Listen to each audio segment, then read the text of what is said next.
Hi everyone, it's great to see you all again.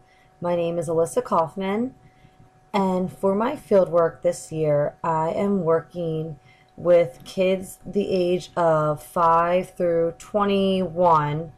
They have an autism diagnosis and they come in the evenings. I am co facilitating or lead facilitating support groups. So these are social skills we work on. We work on them expressing their thoughts, their feelings, and their wants and needs, and just learning how to figure out social cues. That's one of the main things we're working on.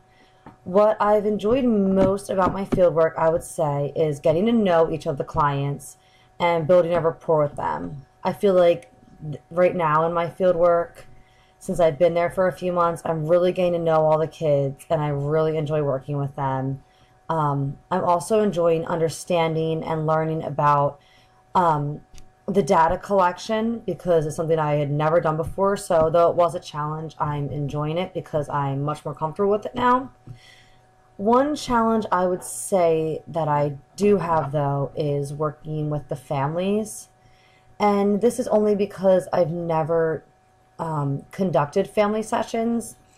So just getting comfortable, not only working with the client, but then their family as well. It can be challenging, but I am trying to get used to it, trying to adjust to it, and co-facilitating as many family sessions as possible. I would say one thing that I've learned through my field work is that just to be comfortable working with kids of different ages. I really didn't think that I would like working with the older group who's 18, 19, 20-year olds, but I found that I really enjoy working with them and I feel very comfortable with them. So I found that to be interesting. Again, it's great to see you all again.